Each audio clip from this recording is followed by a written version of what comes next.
کہ صبر جو ہے وہ 3 قسم کا ہے۔ صبر علی الاطاعہ، اللہ کی اطاعت کرنے میں صبر۔ فجر کی نماز کے لیے اٹھنے کے لیے اس وقت چونکہ بڑی نیند گہری آئی ہوئی ہوتی ہے، رات بھر اگر کوئی مریض پریشان رہا ہو اور بے چین رہا ہو، اس وقت اسے نیند آ جاتی، اس وقت نیند کو توڑ کر اٹھنا، واقعہ یہ ہے کہ اس کے لیے صبر کی۔ پھر یہ کہ مئی جون کے مہینوں میں روزہ رکھنا بڑے صبر کی بات۔ تو صبر علی الاطاعہ، اللہ کے احکام کی پیروی اور اطاعت کرنے میں یہ صبر ہے۔ دوسرا ہے صبر عن المعصیہ، گناہوں سے بچنے کے لیے صبر۔ آدمی دیکھ رہا ہے کہ میں اگر اپنا وعدہ توڑ دوں تو مجھے بہت نفع ہو جائے گا، لیکن یہ معصیت ہے، اس سے رکنا تو اپنے نفس کو تھامنا ہوگا کہ وہ نفع کو نظر انداز کرتے اور اپنی بات پر جمع رہے۔ یا کوئی اور نفسانی خواہش ہے وہ ابھرتی ہے تو اس کو روکنے کے لیے انسان کے اندر طاقت چاہیے، یہ صبر۔ تیسرا صبر جو ہے وہ ہے صبر علی الابتلاء، آزمائش پر صبر۔ اللہ تعالیٰ کی طرف سے یہ ہمیشہ کا ایک قاعدہ ہے، قانون ہے کہ جو لوگ بھی ایمان کا دعویٰ کریں ان کو جانچا جاتا ہے، پرکھا جاتا ہے، امتحانات میں سے گزارا جاتا ہے، آزمائشوں کی بھٹیوں میں سے گزارا جاتا ہے۔ یہ صبر علی الابتلاء جو ہے یہ اصل میں موضوع ہے ہمارے اس 5ویں حصے، اس لیے نوٹ کر لیجئے کہ وہ صبر علی الطاعہ اور صبر علی المعصیہ وہ اس میں اصل میں زیر بحث نہیں ہے، وہ پچھلے حصوں میں آ چکے ہیں، از خود امپلائیڈ ہوں۔ لیکن صبر علی الابتلاء، آزمائشوں کے اندر جمے رہنا، کوئی تکلیف ہے، پرسیکیوشن ہے، اسی طریقے سے آپ کو ستایا جا رہا ہے، وربل پرسیکیوشن ہے یا فزیکل پرسیکیوشن ہے، زبانی ایذا دی جا رہی ہے یا جسمانی ایذا دی جا رہی ہے، اس پر صبر کرنا، جانی نقصان ہے اس پر صبر کرنا، مالی نقصان ہے اس پر صبر کرنا، یہ سارے صبر جو ہے یہ در حقیقت یہ موضوع ہے اس 5ویں حصے۔ اب اس میں بھی تاریخی اعتبار سے نوٹ کر لیجئے کہ ایک تھا وہ صبر جو صحابہ کو مکے میں کرنا پڑا، اور ایک وہ صبر و مصابرت ہے کہ جو مدینے میں آ کر شروع ہوا۔ مکے میں کیا تھا؟ یک طرفہ صبر تھا، جو تمہیں ستایا جائے، تکلیف دی جائے، جھیلو، برداشت کرو، کھڑے رہو، پیچھے بھی نہیں ہٹنا لیکن جوابی کارروائی بھی نہیں کرنا۔ میرے نزدیک یہ صبر جو ہے یہ زیادہ مشقت طلب تھا، یہ صبر زیادہ مشکل ہے۔ جہاں آپ کو اجازت ہو کہ کوئی آپ کو برا کہے آپ بھی جواب میں برا کہے، کوئی آپ کو اینٹ مارے آپ پتھر دے مارے، تو ظاہر بات ہے کہ وہاں بھی صبر کی ضرورت تو ہے، لیکن یہ کہ آدمی کا ٹھنڈا ہو جاتا ہے دل کہ میں نے بھی بدلہ لے لیا ہے، میں نے بھی پتھر مار لیا ہے۔ لیکن مکہ مکرمہ میں حکم یہ تھا کہ بس جھیلو اور کوئی جوابی کارروائی نہ۔ یہ جو صبر تھا یہ بڑا کڑا صبر تھا، بڑا سخت صبر، اور اسی اعتبار سے میں نے جیسا کہ آپ کو بتایا تھا کہ فزیکل پرسیکیوشن جو شروع ہوئی ہے وہ 4 سال سے شروع ہوئی ہے آغاز وحی کے بعد۔ اس سے پہلے صرف وربل پرسیکیوشن تھی، اور وہ بھی داعی یعنی حضور کی ذات پر مرکوز تھی۔ پاگل ہو گئے، دماغ خراب ہو گیا ہے، سحر زدہ ہے، کوئی جن آسیب ان کے اوپر آ گیا ہے، شاعر ہے، ساحر ہے۔ اب یہ ساری وربل پرسیکیوشن ہو رہی تھی، اور وہ بھی صرف حضور کے، کسی اور کے لیے نہیں، اس لیے کہ وہ سمجھتے تھے کہ اگر حضور کا یہ جو قوت ارادی ہے، ول، اسے ہم کل کر دیں اس وربل پرسیکیوشن کے ذریعے سے، استہزاء سے، تمسخر سے، مذاق اڑا کر وہ بددل ہو کر بیٹھ رہے ہیں، تو کسی اور کو کچھ کہنے کی ضرورت نہیں، یہ تحریک اور دعوت ختم ہو جائے گی۔ پہلے 3 سال پرسیکیوشن صرف وربل تھی، اور وہ بھی focused on the person of the prophet Muhammad صلی اللہ علیہ وسلم۔ 4 سال سے جب انہوں نے دیکھا کہ یہ تو نہ نبی کے حوصلے میں اور عزم میں کوئی کمی آئی، اور نہ یہ دعوت جو ہے رکی ہے، بلکہ دعوت تو پھیل رہی ہے، خاص طور پر ہمارے نوجوانوں میں، جو ہمارے مستقبل، ہمارے چشم و چراغ ہیں، وہ ان کے گر جمع ہو رہے ہیں، اور ہمارے غلام جو اب تک تو ثابت تھے اپنی قسمت پر کہ ٹھیک ہے ہماری قسمت تھی، اب غلام بنا دیے گئے، لہذا جو آ رہا جیل رہے۔ اب ان میں یہ دعوت نفوذ کر رہی ہے، تو یہ تو ایسا ہے کہ جیسے بارود کا گودام ہو اور اس میں کوئی آگ لگائی جا رہی ہے۔ تب انہوں نے پھر فزیکل پرسیکیوشن کا آغاز، انہیں مارو، انہیں پیٹو، انہیں بھوکا رکھو، انہیں لوہے کی زنجیروں میں باندھ کر گھروں میں ڈال دو، فاقے دو انہیں، اور ان کو شدید ترین ایذائیں دو۔ یہ دور جب شروع ہوا ہے تو جیسا کہ میں نے عرض کیا، اس میں بڑے صبر کی آزمائش ہوئی، اور اس موضوع پر قرآن حکیم کا ضرب سلام سورہ عنکبوت ہے۔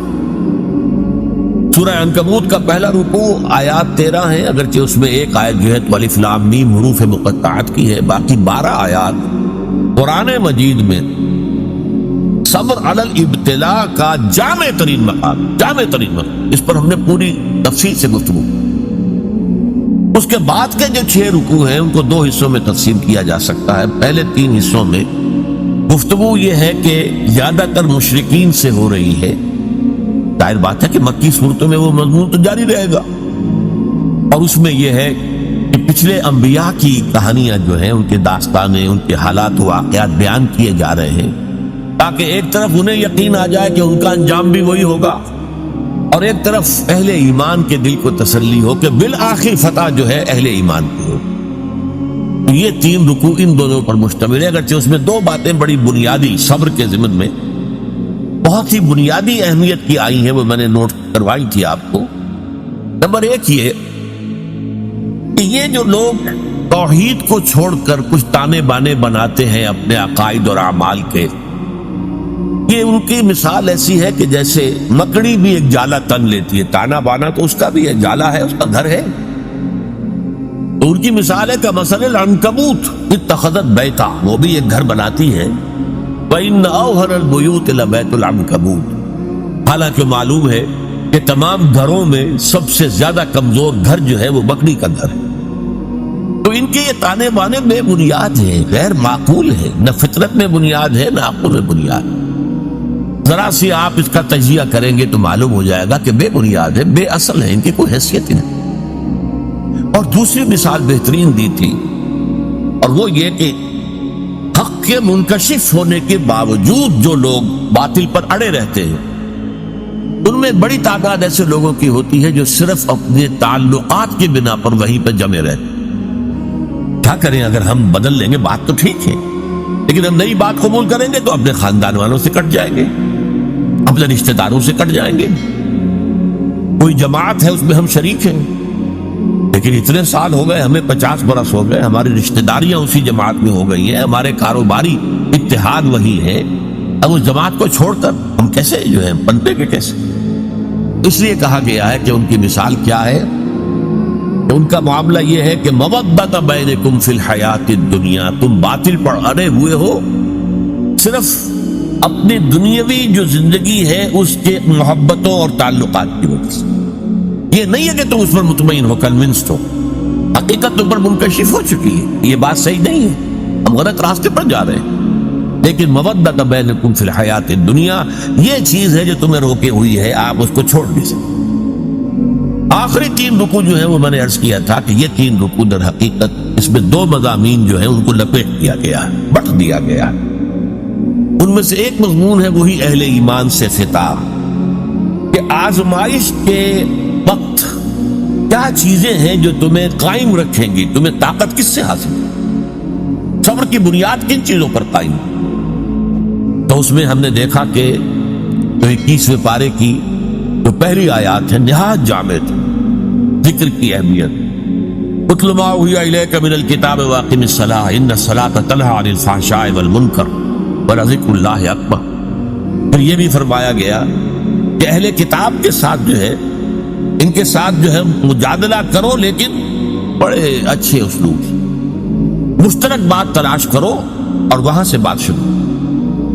اس طرح کے کی ہدایات آ گئی۔ پھر یہ ہے کہ مشرکین سے بات شروع ہو گئی۔ اب جو یہ آخری حصہ ہے آیت نمبر 56 سے لے کر 69ویں آیت تک، اس میں بھی آپ دیکھیں گے پہلی 5 آیات نہایت اہم ہیں ان لوگوں سے خطاب کر کے جو ان مشکلات و مصائب کی بھٹیوں میں سے گزر رہے ہیں۔ ان میں سے بعض لوگ ایسے بھی تھے کہ جن کے صبر کا پیمانہ اب لبریز ہو رہا تھا، مزید ہمت اپنے اندر نہیں پاتے تھے اس پرسیکیوشن کو برداشت کرنے۔ ان کے لیے ایک راستہ کھول دیا گیا اجازت دے دی گئی ہجرت. اگر تم ہمارے دین پر قائم نہیں رہ سکتے، اس جگہ پر اتنی سختی ہے، اتنا تشدد ہے، تو ٹھیک ہے تم ہجرت کر جاؤ. میری زمین بڑی وسیع ہے، بڑی کشادہ ہے، زمین سے نہ بندھے رہو. پروفیسر مرزا محمد منور صاحب ایک لفظ استعمال کیا کرتے تھے، میں اس کو انہی کے حوالے سے استعمال کر رہا ہوں. Islamic culture is not earth bound. اسلامی تہذیب اور ثقافت جو ہے وہ زمین سے جڑی ہوئی نہیں ہے. ایک ہوتا زمین، بھارت ماتا، ہم سب بھارت کی اولاد ہیں، نہیں، سنز آف دی سوئل. نو، ہمارا تعلق نظریات سے ہے، اللہ سے ہے، ایمان سے ہے. اس بنا پر ہماری ایک جمعیت ہے. ان کی جمعیت کا ہے ملک و نسب پر اعتبار، اور قوت دی سے ہے مستحکم جمعیت تیری. اس اعتبار سے مسلمان جو ہے وہ ارتھ باؤنڈ نہیں ہے. اگر ایک جگہ پر رہتے ہوئے تم دین پر نہیں چل سکتے، چھوڑو اس جگہ کو، دفع کر دو اسے، اور چلے کہیں اور چلے جاؤ. لیکن ساتھ ہی کچھ اور باتیں بھی کہہ دی گئی. تو یہ در حقیقت اور یہ موقع کیا تھا؟ اسی کے بعد ہجرت حبشہ ہوئی ہے کہ بہت سے لوگ جو ہے حضور کی اجازت سے وہ مکے کو چھوڑ کر اور حبشہ کی طرف چلے. لیکن یہ ہجرت صرف اس کے اندر صرف ایک چوائس دیا گیا تھا، ایک اجازت دی گئی تھی. یہ ہجرت واجب نہیں تھی. اس کے بعد جو ہوئی ہے 7 سال کے بعد ہجرت مدینے کی، وہ واجب تھی. وہ تو ایک یوں سمجھیے کہ جو ریولوشنری پروسیس تھا محمد رسول اللہ صلی اللہ علیہ وسلم کا، اس کی اہم کڑی ہے، اس کا ایک ٹرننگ پوائنٹ ہے، وہ واجب تھی. لیکن یہ ہجرت جو تھی، جس کو ہم ہجرت حبشہ کہتے ہیں، سن 5 نبوی میں جو ہوئی ہے، یہ ہجرت تھی اجازت. جا سکتے ہو، اگر نہیں تم سے جھیلا جا رہا تو ٹھیک ہے، تم مکے کی زمین کو خیر بات کہو، کہیں اور چلے جاؤ. اور کہاں چلے جائیں، اس کی ہدایت حضور نے کر دی. یہ حبشہ کا ملک ہے، زیادہ دور نہیں ہے حبشہ، درمیان میں صرف ریڈ سی ہے، دورہ قلزم، بس اس کو کراس کرو. کشتیوں میں بیٹھے اس کو کراس کیا، حبشہ پہنچ گئے. تو یہ ہجرت حبشہ کی طرف اشارہ ہو رہا ہے. تو ارشاد ہوا یا عبادی الذین آمنوا، یہی بڑا پیارا انداز، اے میرے وہ بندو جو ایمان لائے. ایک بات میں نے اس سے پہلے کئی مرتبہ کہی ہے آپ سے کہ قرآن مجید میں یا ایھا الذین آمنوا، یہ جو طرز خطاب ہے یہ صرف مکی صورتوں مدنی میں نہیں ہے. جبکہ ایک امت کی شکل بن گئی تھی، تحویل قبلہ ہو گیا، معلوم ہوا کہ نئی امت نئے مرکز کے گرد اب وجود میں آ گئی. لہذا وہاں یا ایھا الذین آمنوا، اور اس میں صرف صاحب ایمان نہیں، منافقین بھی شامل ہوتے ہیں. پورے قرآن میں کہیں منافقین کو نہیں کہا گیا یا ایھا الذین نافقوا، وہ بھی اپنے ایمان کے مدعی تھے، انہیں ایک مسلمان سمجھا جاتا تھا. اس لیے یا ایھا الذین آمنوا میں دونوں کور ہوتا ہے. قرآن مجید میں مکی صورتوں میں یا ایھا الذین آمنوا کا لفظ صرف ایک صورت میں آیا ہے، اور وہ صورت ہے کہ جس کے بارے میں اختلاف ہے کہ وہ مکی ہے یا مدنی. وہ سورہ حج ہے، اس کے بارے میں یہ رائے بھی ہے کہ وہ مکی ہے، اور یہ رائے بھی ہے کہ مدنی. اور اس کی بعض آیات جو ہے جن سے محسوس ہوتا ہے کہ وہ مدنی ہے، وہ اصل میں میرے نزدیک برزخی آیات ہیں، نہ مکی نہ مدنی. یعنی حضور کے سفر ہجرت کے دوران نازل. مکہ آپ چھوڑ چکے، مدینہ ابھی پہنچے نہیں، دوران میں سفر جو آیات نازل ہوئی اس کو میں برزخی کہہ رہا ہوں. تو دنیا اور آخرت کی زندگی کے درمیان ایک مرحلہ ہے برزخی، ایسے ہی یہ مکی اور مدنی کے درمیان. پر اس کے علاوہ پوری مکی صورتوں کے اندر، ویسے وہ صورت بحیثیت مجموعی میرے نزدیک مکی ہے، لیکن اس کی وہ آیات جن کی بنا پر لوگوں نے یہ گمان کیا کہ مدنی ہے، وہ میرے نزدیک برزخی ہیں، یعنی مکی اور مدنی کے درمیان. باقی اگر مکی صورت میں خطاب ہوتا ہے تو یا عبادی الذین آمنوا، یا عبادی الذین اسرفوا، اور یہ بڑا ہی محبت آمیز، اے میرے وہ بندو جو ایمان لائے. اب اس سے زیادہ التفات اور عنایت اور توجہ، اپنائیت جسے کہ اے میرے وہ بندو. اسی کی ایک مثال آپ کو ملتی ہے سورہ زمر میں، قل یا عبادی الذین اسرفوا علی انفسہم لا تقنطوا من رحمت اللہ. اے نبی ان سے کہہ دیجیے اے میرے وہ بندو جنہوں نے اپنے اوپر ظلم کیا ہے، کوئی گناہ کمائے ہیں، کوئی معصیت کا ارتکاب کیا ہے، تو جان لو کہ تمہارا رب جو ہے وہ رحیم ہے، تواب ہے، وہ تو تمام گناہ معاف کر دے گا. لا تقنطوا، مایوس نہ ہو جانا اس کی رحمت سے. یا عبادی الذین اسرفوا لا تقنطوا من رحمت اللہ انہ یغفر الذنوب جميعا، سارے گناہ۔ حدیث میں آتا ہے کہ کوہ احد جتنے گناہ بھی ہو تو میں معاف کر دوں گا آنے واحد میں، توبہ کرو خلوص کے ساتھ، آنے واحد میں سب نسیہ منسیہ ہو جائیں گے جیسے کہ ان کا وجود آئی۔ وہی انداز ہے یا عبادی الذین آمنوا ان ارضی واسعۃ، دیکھو ہماری زمین بہت کشادہ ہے، صرف مکہ ہی تو نہیں ہے رہنے کی جگہ، ارضی واسعۃ۔ ہاں عرب کے اندر جو ہے سارے علاقے وہ قریش کے تابع تھے، لہذا قریش کے مقابلے میں پناہ دینے والا کوئی قبیلہ نہیں، لہذا عرب کی سرزمین تو اپنی وسعت کے باوجود تنگ ہو چکی۔ البتہ عرب سے باہر پوری دنیا پڑی ہے، جاؤ، لیکن ڈٹے رہو، ایمان سے پیچھے نہ۔ ان ارضی واسعۃ فإیایا فاعبدون، بس میری ہی بندگی کرو، یہاں نہیں کر سکتے تو وہاں جا کر کرو۔ اس میں پھر حضور نے نشاندہی فرما دی صلی اللہ علیہ وسلم کہ جاؤ حبشہ میں چلے جاؤ، وہاں ایک بادشاہ ہے جو بڑا ہی انصاف پسند ہے، اس بادشاہ کے پاس نجاشی رحمت اللہ علیہ جو بعد میں ایمان بھی لے آئے اور انہیں تابعین میں شمار کیا جاتا ہے، کہ حضور کی زیارت تو ان ثابت نہیں ہے، نہیں ہوئی ہے، لیکن یہ کہ وہ ایمان لائے ہیں، صحابہ کو انہوں نے دیکھا ہے جو بھی گئے تھے ہجرت کر کے وہاں، لہذا انہیں تابعی شمار۔ ان ارضی واسعۃ فإیایا فاعبدون، میری ہی بندگی کرو۔ اسی سے ملتے جلتے اشعار ہیں حضرت علی رضی اللہ تعالی عنہ، بلاد اللہ واسعۃ فضاء، اللہ کی سرزمین جو ہے وہ بڑی وسیع ہے، بلاد اللہ واسعۃ فضاء، رزق اللہ فی الدنیا فصیح، اور اللہ کا رزق بھی دنیا میں بہت پھیلا ہوا ہے۔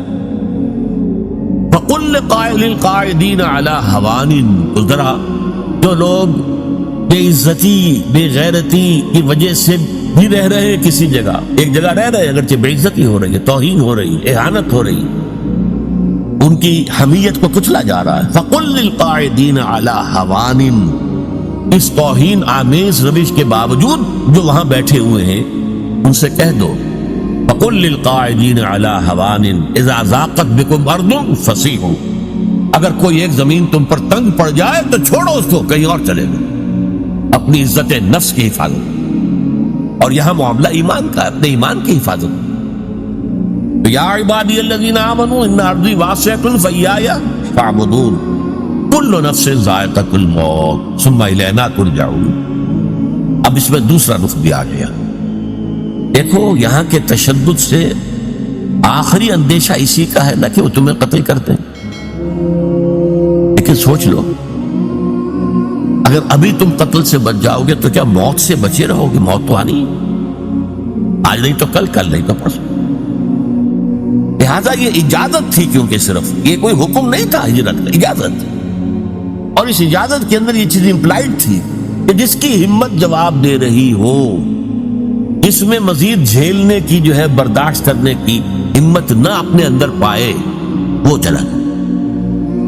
لیکن انہیں سے کہا جا رہا ہے کہ موت سے بچ کر تم کہیں نہیں جا سکتے۔ اگر سمیہ رضی اللہ تعالی عنہ اور یاسر رضی اللہ تعالی عنہ کو شہید کر دیا ابو جہل نے، اور تمہیں بھی کر دیں تو کیا تمہیں تکلیف ہوگی؟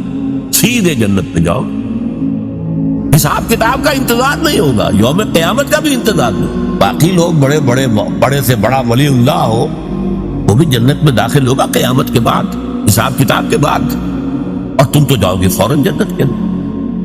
لہٰذا یہ پہلو سامنے رکھو۔ اب دیکھیے میں نے عرض کیا تھا پہلے رکوع کے درس میں کہ دو چیزیں اس میں ساتھ ساتھ چل، دلجوئی بھی اور ڈانٹ ڈپٹ۔ یا دلجوئی کا پہلو کیا ہے؟ ٹھیک ہے بھائی، اگر برداشت سے باہر بات ہو رہی ہے تمہارے تو جاؤ، تمہیں اجازت ہے، تم ہجرت کرو۔ بات یہ بھی اس چیز سے ڈر کر جا رہے ہو، موت سے، موت تو آنی ہے، کل نفس ذائقۃ الموت ثم الینا ترجعون، پھر ہماری طرف تمہیں پلٹنا ہے، لوٹا دیا جائے گا۔ والذین آمنوا وعملوا الصالحات، اور وہ لوگ جو ایمان لائے اور عمل صالح کرے، جو ڈٹے رہے اس پر، لنبوئنہم من الجنۃ غرفا تجری من تحتها الانہار، ہم لازماً انہیں جگہ دیں گے